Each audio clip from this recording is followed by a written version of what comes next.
Here in the West New York Middle School, we collaborate a lot with other people, such as teachers from other houses, students from other houses, and even the principal. In projects every day, we always focus on like not only one subject, but two or more, always incorporated together, so we can just learn as much as we can.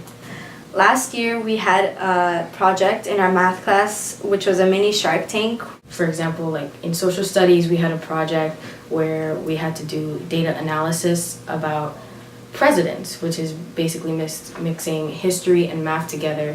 And in language arts, we had an aspect of a project where we could create word problems. So basically, we're just mixing two subjects together to, I guess, use our minds as much as we can to not only focus on one thing.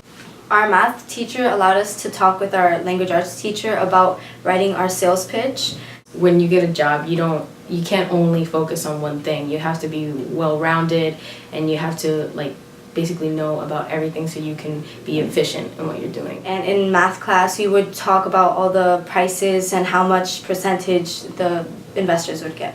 That assignment, you had to work with a partner, and I liked seeing everybody else's presentations because it was just nice to see people teaching through song. It made it more fun, and it was just everybody was having fun. In the process of finding all the information, we had to learn how to negotiate with people. We had to learn the percentages of what would be good for the business and what would be a good deal for the investors as well. Yeah, not everybody is good at math. It can be a difficult subject to grasp, especially with all the numbers, and it can be extremely complicated. So using an approach like making a song about it can really get them to loosen up and see the easier side of math.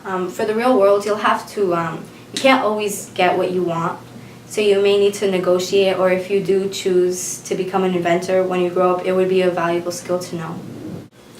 Hi guys, my name is Liberty, and today I want to talk to you guys about how we use group activities. For example, when we walk into the class, we sit down and we're already in groups. We work on our do-nows and we share ideas to help each other. Then we'll move on to different things like either stations, or we'll move on to a game. If we do stations, we'll either have a worksheet or, for example, the game Jenga with different type of cards, and people will give their ideas to play the game and help each other all to win the game, and people will get competitive. Then if we play a game, for example, like Jeopardy or Kahoot, we sit together, the board gets passed around, people talk, collaborate, they all share ideas. Makes learning fun because you get to know what others think, you get to know if they need help, you get to know their ideas, and everybody has bright ideas. And some people, they get shy and they don't really like to talk as much or explain themselves, but when you get to sit down in a group, you get to talk and it's more relaxed. You get to use technology like the Chromebooks or the Promethean board. You can edit things as a group with your phone, your tablet, your computer, anything, as long as you have an internet connection. And we're allowed to go up to the Promethean board and give our answers or submit them through Google Classroom. And now it's just more fun in general because when you walk into class, there's new assignments already put on the board, and you sit down in your group and you get to talk to them about different assignments, different like if they did their project.